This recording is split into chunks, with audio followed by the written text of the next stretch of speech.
Hello, you guys. Welcome back to another video slash episode on this podcast slash YouTube channel. If you are new, welcome. And if you are returning, welcome back. Babe, you can't sit right there. Mama's filming. You have something to say to the people to start off the episode?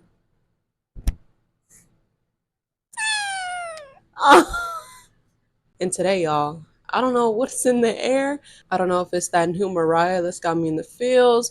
I don't know if it's the eclipse season got me reflecting, but I feel like I've been reflecting on my love life lately. Something that I feel like I've been very tapped out of, like thinking about it, but also just like living it. I've been single for 6, 7 months now. Last time I dated someone was February. That was my last relationship. We broke up. I have not went on any dates, had any serious talking stages, nothing like that. And I just been real tapped out, like real focusing on me, not to sound corny, but yeah. And then also recently, like y'all just seen, I'm a mother. No drama. Yes, he's a cat. I'll be putting him to bed, patting him like this. Okay? Like this is my baby. Like he's so needy. Like this is my first adult pet. I've been a mother. But lately, I have been reflecting on my relationships. And I know I make podcast episodes like reflecting on the past and stuff like that. But like I just said, a lot of times I feel like I'm reflecting on the past, what I've learned. And the reflections I'm doing now is I am reflecting on the past and what I've learned, but I'm also like kind of looking forward because I'm at such a slow point in that area of my life. It's like you're always like not doing that again, not doing with that again, not doing, but I'm like, what would that really look like? What would that really look like? Like what do I really want? Because I'm someone, no matter I'm not doing a damn thing and someone just finds me or I'm on a dating app, whatever, no matter if my life is slow or whatever, it's always relationship. I'm never looking for a hookup. I'm never looking to talk to you for no reason. No, y'all, like no. I'm not the type to just respond to DMs or I love to have a conversation. Like there's no reason. I have friends for that. I have great friends that I can have conversations with. You feel me? And like when I reflect on what I've been through in my relationships, I think I've broken this down a couple different ways on this channel before that I seen a complete switch in my first time in love to my second. Like the first time I ever loved someone, I was like secure because I never knew a relationship. I never knew relationship insecurities. I never knew to worry about this and worry about that because, I'd never done it. But then when I was in it and I was with someone who wasn't safe, who was lying, who stuff like that, I became the anxious person. They became the avoidant. And then I'm like, swap to my next relationship, which was my abusive relationship. I was definitely the avoidant person. They were definitely the anxious person. And it's just like weird to see flips like that. I've also been just reflecting on like past love too, because I think what shapes a lot of us, as we know, the more we grow and see these memes and see this means that and this means that, you're like, oh, wait, that's me. I also reflect on the love and care in ways I've been shown love as I grow up. Like one connection I really learned about when I learned about love languages, and my number one is most definitely acts of service. On top, acts of service and quality time were very, very high up there, but acts of service on top, okay? Honestly, I haven't taken the quiz in probably like 2 years, and I guess it can change, but I already knew acts of service was gonna be on top because I don't do good with just like talk, talk, talk. I love you. I am gonna do so. Do it then. So do it. So do it. So do it. This is why I've said like I low key like am like the worst person when something really hurts me. Like I feel like it's really easy for me to talk things out, like communicate. I'm very open. But if something really, really hurts me and it's something where it's like I have to see a change, I'm just like, oh, okay. Oh, okay, like I'm not gonna feel better till I see it. Okay? But I've noticed that one, I think just because of how I am, and I think also that's how I try to show up for people. Like I'm gonna follow through. I'm gonna do this just because I'm gonna do something that helps them because I want them to feel. I think it's also just how I love. the next person I'm in a relationship with, I should ask if that's how they feel about me. Because I definitely feel like I see that in loving like my siblings, like my animals and stuff like that. But I realized, I don't know, I'd say like growing up, I don't know. I don't know if it's like mommy's girl or daddy's girl. It's probably both. But definitely now at 22 years old, like in my adult relationship with family, I'm very close to my dad. I just feel like we're very similar. He's very like open and like I can just like someone I can come to. And when I think about that, I'm like, acts of service is definitely how my dad loves, and I feel like how he's loved me. Like I'm crying or something, you want to go out to eat, or like he just brought me like my favorite snack or something, just because like I'm like I've noticed like my dad wasn't very like I love you, I love you, I love affirmative and stuff like that, but it's just like shown in the ways that I've always very much felt loved. And I'm just like, that's a very interesting connection. And then I also see when it comes to attachment styles, and you know how also the love you see and the love you receive can often reflect the situations you end up in. And as I've talked about my upbringing before, I grew up very happy, two-parent household. I did not see my parents argue, did not see anything abusive. I had a birthday party every year. Like, no matter what, they made it happen, and I was very happy, very content child. I feel like I did not experience mental health issues till literally like after I graduated high school. But however, my relationship with my mom has been more rocky and more like ups and downs. Like it was good, good, good until I started becoming an adult. I know a lot of people understand me. Like sometimes when you start becoming an adult, it gets, and I think that my mom is a very, I think she's different in love languages, right? How I'm like, I think I'm acts of service and my dad is too. But I think the way my mom loved me a lot was like quality time. Like we would go do things or like watch this movie with her, go here with her, stuff like that. And I feel like she was also very much more verbal. Like you're this, speaking affirmations into me, speaking my confidence up and stuff like that. So two different types of loves and circumstances. It's like sometimes when I reflect on the negative parts of my childhood and I hash it out in therapy as to like, I feel this and I'm used to passive aggressiveness and I'm used to questioning, blah, blah, blah. I made some connections with my childhood. Like, I feel like my mom was a lot the emotional parent and just like passive aggressive. And I just feel like sometimes, okay, we're both Scorpios. We are both Scorpios. Sometimes and even just with instances now, as to why I still feel like it'll never be like, I'll never feel calm in that relationship. Although we know we love each other, it'll always be a little rocky because I feel like her love is very conditional. It's like, I feel like growing up, if I, or even now, if I made her mad or some kind of thing, then it's like, I'm not going to do this anymore. I'm not going to do that anymore. And not necessarily like me doing like bad things where it was taking away punishment. It was just like little stuff like, oh, I told you we would go here. I told you I would do this to your hair. I told you.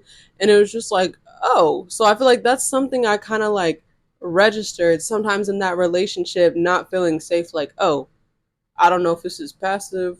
I don't know if this is aggressive. I don't really understand what I like. I felt like very confused in that relationship a lot, like emotionally, and I made that connection to my um second relationship, which was abusive, which was obviously a whole totally different level than how it was growing up in that relationship. But I was like, I noticed a lot of similarities. And I've broken that down before. Like, I left that abusive relationship, which was abusive emotionally and sexually, feeling very, like, down, very, like, unlovable. Like, well, not like that, but it's just like the effects of, a lot of people who go through abuse realize it. It's not like necessarily yourself, but it's like how that person has made you feel so many times, taking away their love, being conditional, like a feeling I was used to as a child, but not in this extreme way in an even closer relationship. And I was just like, huh, I wonder how I ended up there and thought that was normal. Y'all, I just feel like as women, we normalize so much crazy shit when we're in love. Like, what was that? Like, what was that? Okay, like my last relationship, if you know, you know, was bad too, but it was like way shorter. But it's just like, I thought like being so emotionally dysregulated all the time and like, is this gonna make him mad or is this or I don't understand what I did or like he says it's fine but it's not fine, like all that confusion. I was like, no, but it's normal because like I love him and stuff. Girl, it's normal because you grew up with someone like that. And I had to realize, oh oh, that's not, it's just weird how all these things are connected. And I'm so glad if anybody who's watching this and you have the funds or the resources, please go to therapy. Please try it. Try it. Try it. I've been to therapy 2 times in my life, once at 19 and then once from 21 to 22. I stopped therapy this year cuz it's expensive. But I would really recommend it because talking to having that outlet, that safe space around you, babes, they're not professionals.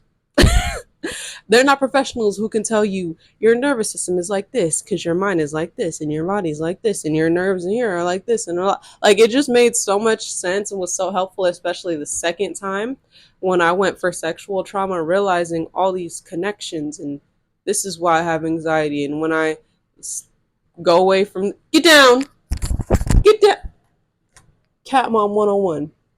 Oh, and I didn't even have to spray it. Yeah.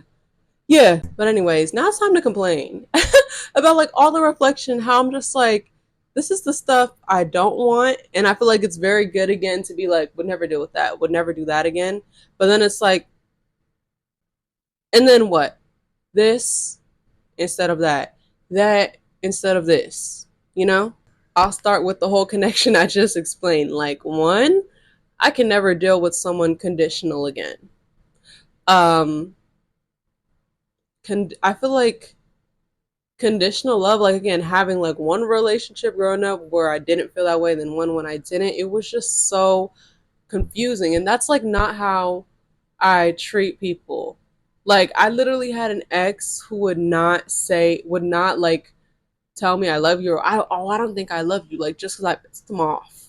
Like that is like I should have dumped him the first time he did that because you don't do stuff like that. Like no matter how mad I am, like if I said I'm still gonna do something or like whatever, like that's just how I am. No matter how mad or how much space I need, I'm like, if it's still something, I'm not gonna just treat them like, oh, so like that's exactly how I felt in abuse. Like I'm great and I'm a good person when I'm on his good side, but then when I'm bad, I'm this, I'm dirty, I'm all these other things.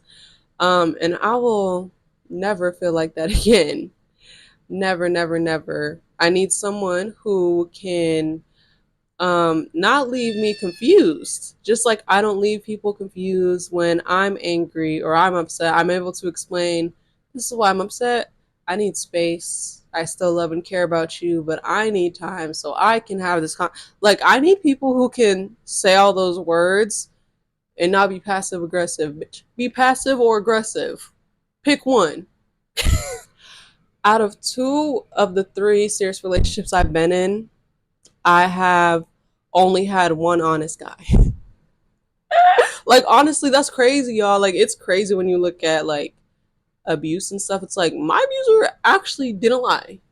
He was very honest and very loyal, which is crazy to give someone abuse of those cards. But it's like sometimes that's literally what it is. Like those good qualities made me be like, oh, he's so honest and so loyal, so he is a great boyfriend.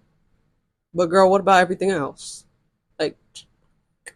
Like, be girl, be for real. I'm sorry. I'm not supposed to be harsh on my past self who was going through something very traumatic. But like, damn. Like first love, childish. Oh, I didn't, well actually both of them.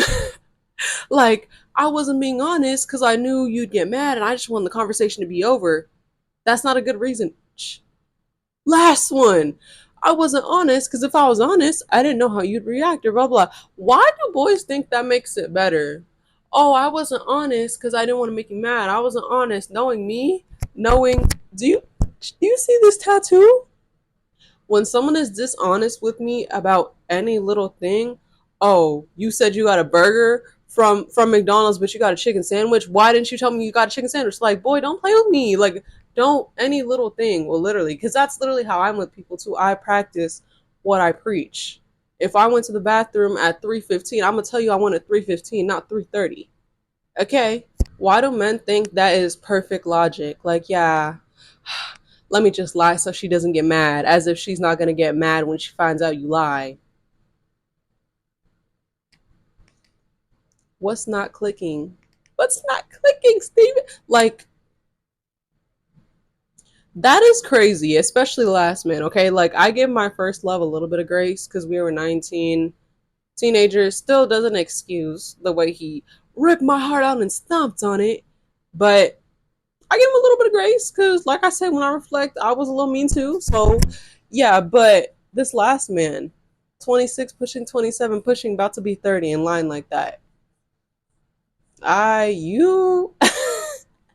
And what's crazy, I'm like, why do liars hate liars?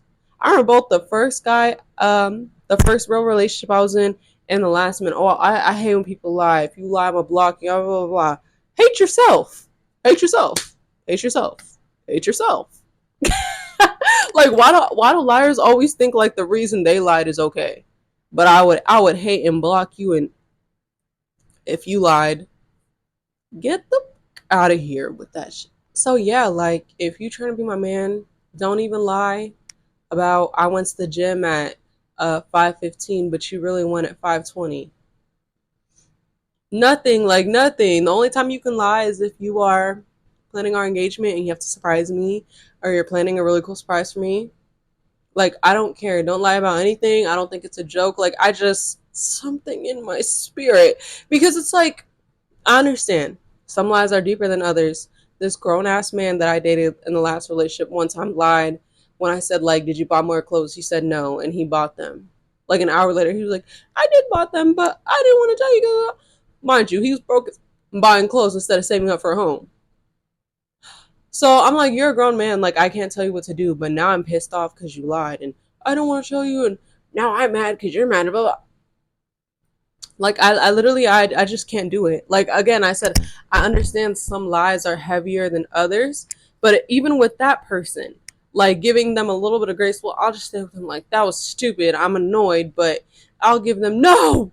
I feel like anytime I give these niggas grace for a little lie, it's something else, and it definitely was something else. Lying about his whole life, like I can't. Like, who says you deserve the grace? Like, honestly, I'm like, why am I trying to give people, maybe okay if it's like I practice what I preach, but why am I trying to give people, especially men, grace for something that I don't do?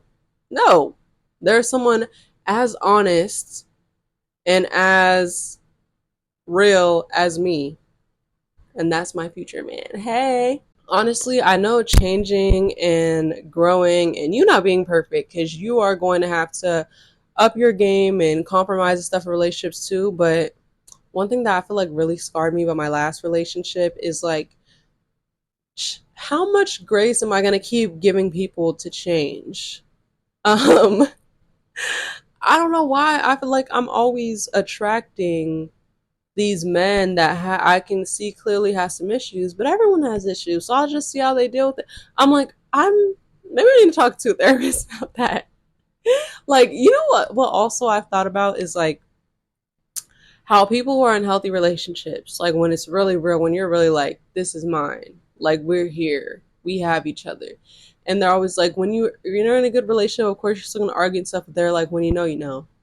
As a 22-year-old girl about to be 23 in a couple months, about to like, I really want to know, like, if anyone watching is in that spot, like, how do you know? Because after every bad relationship, when I get a new one, I be feeling like, yeah, and then it's not. It's like, when do you know? Do you know a year in? You know, maybe I need to know like a year in, because the longest my relationships have ever lasted was a year.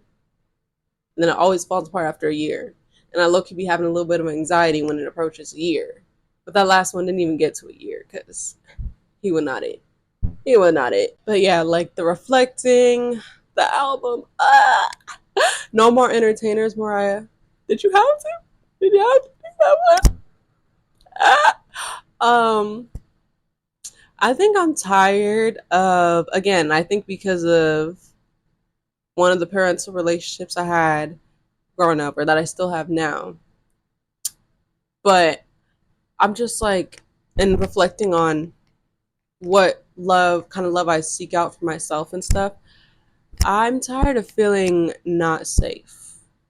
Whether that be in some abusive, in some, just most of them, abuse or not, just like emotionally regulated and safe, that yes, I can come to him with this, and even though he might not like what I have to say, it's still going to be a safe conversation with open ears. It's still going to be a calm voice. It's still going to be, because like I can have those conversations. Like I'm tired of being a safe space for these dudes, but they're not mine.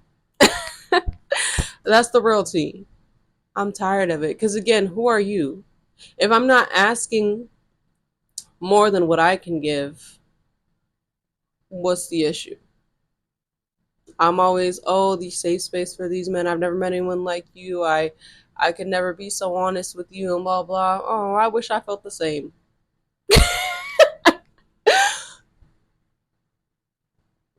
I'm laughing, but it's not funny.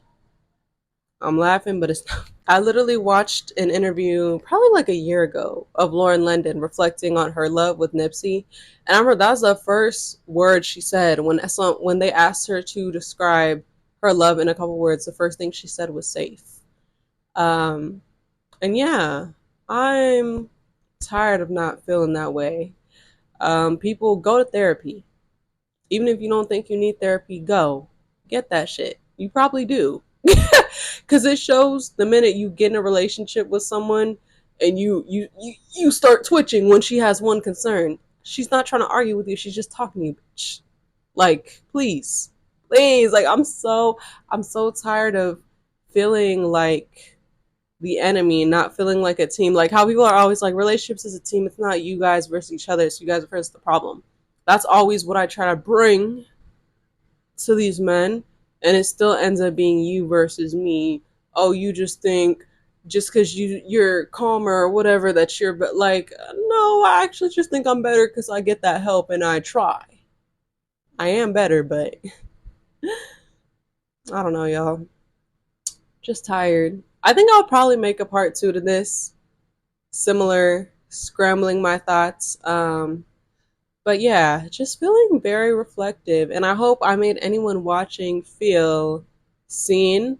I'm sorry if you relate, because I feel like it's so just emotionally exhausting on top of everything else in the world. Free Palestine, free the Congo, free everybody, free Sudan, free us from this president.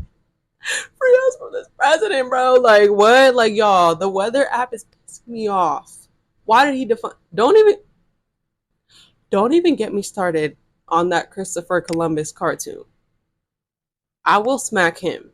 But yeah, as always, the goal was just to speak to myself. This is therapeutic for me and help hopefully anybody else feel seen, heard, or just take something away. Like even if you are on the other end, like, ooh, I'm a little passive aggressive. I'm a little avoidant. I'm a little whatever.